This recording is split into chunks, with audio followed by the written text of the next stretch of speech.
আমার আব্বু তার এক ফ্রেন্ডের ছেলের সাথে আমার খুব ছোটবেলায় বিয়ে ঠিক করে রেখেছে।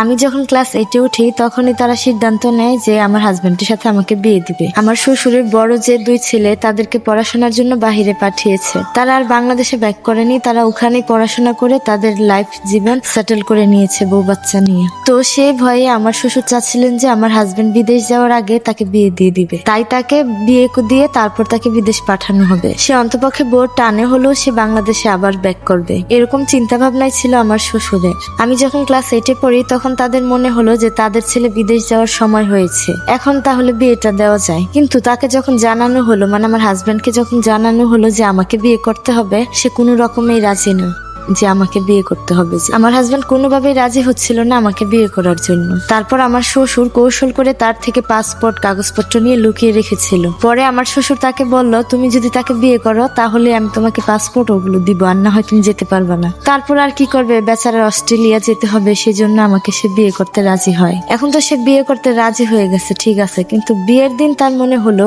সে কখনোই বিয়ে করতে পারবে না। কিন্তু সে যে কোথাও পালাবে তার সেরকম কোনো পথও ছিল না, কারণ তাকে খুব নজরে রাখা হয়েছিল, এই জন্য সে বাহিরেও কোথাও যেতে পারছিল না। তারপর বেচারা আর কোনো দিশা না পেয়ে সে ওয়াশরুমে গিয়ে 2 ঘন্টা বসেছিল।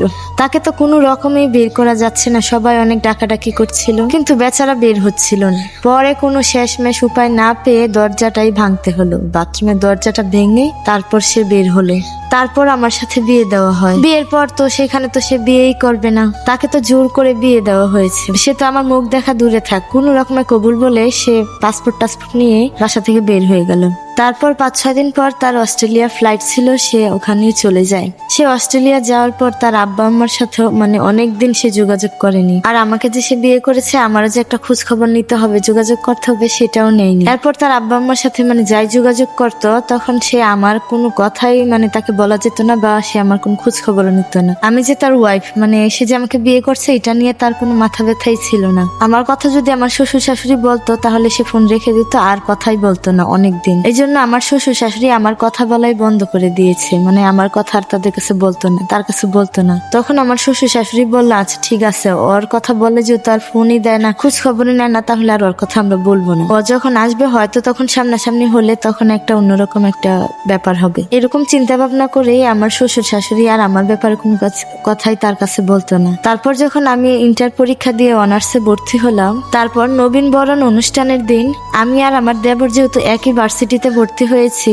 তো ওই অনুষ্ঠানে আমরা একটা ছবি তুলেছিলাম। তো ওইটাই আমার দেবর তার ফেসবুকে পোস্ট দেয়, সেখানে ক্যাপশনে লেখে ভাবির সাথে নবীন বরণ, এরকম একটা আর কি। তারপর ওই ছবিটা আমার হাজবেন্ড দেখছিল, দেখার পর তো তার মনে হলো যে এটা কার বউ, আমাদের চেনা জানার মতো তো আমি কাউকে দেখতেছি না, এটা কার বউ, আমার আত্মীয় স্বজনের সবার বউকে তো আমি মোটামুটি চিনি। তখন তার মনে হয়েছিল যে না, তারও একটা বউ ছিল বা আছে। পরে যাই হোক, সে আর তার ভাইকে জিজ্ঞাসা করতে পারে নাই যে সে যেহেতু ছোট যে এটা কার বউ বা কি বা কার ছবি তুমি পোস্ট করেছো। আমাকে যেহেতু ওখানে ট্যাগ করা ছিল, সেখান থেকে সে আমাকে ফ্রেন্ড রিকোয়েস্ট পাঠায়। আমি দেখে তো তাকে চিনতে পেরেছি যে সে আমাকে ফ্রেন্ড রিকোয়েস্ট পাঠিয়েছে। তখন আমি তাকে ঝুলাই রাখছি। প্রায় 6-7 মাস পর তার ফ্রেন্ড রিকোয়েস্টে আমি অ্যাকসেপ্ট করি, সেটাও সে অ্যাকসেপ্ট করে, কিন্তু পরে সে আমাকে আনফ্রেন্ড করে দিছে।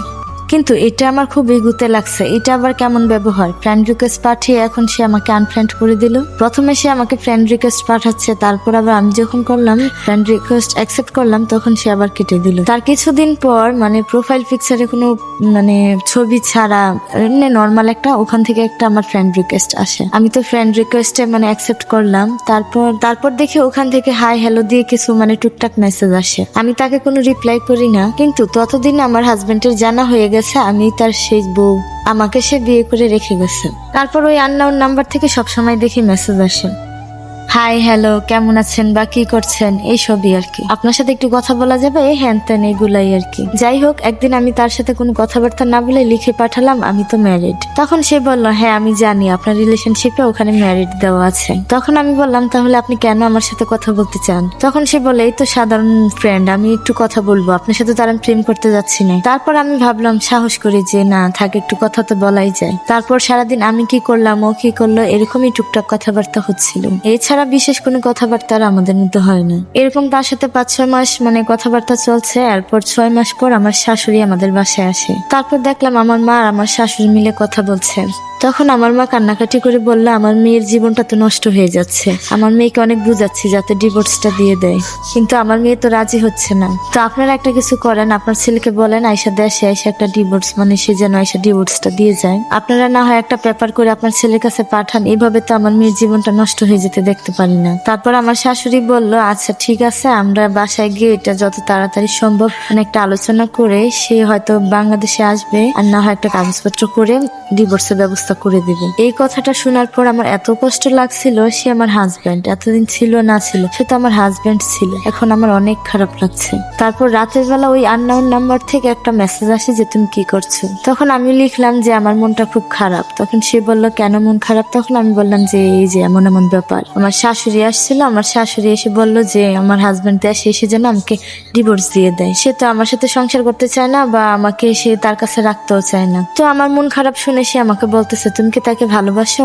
ভালোবাসি কিনা জানি না, কিন্তু ছোটবেলা থেকে সেই আমার জীবনের প্রথম পুরুষ ছিল।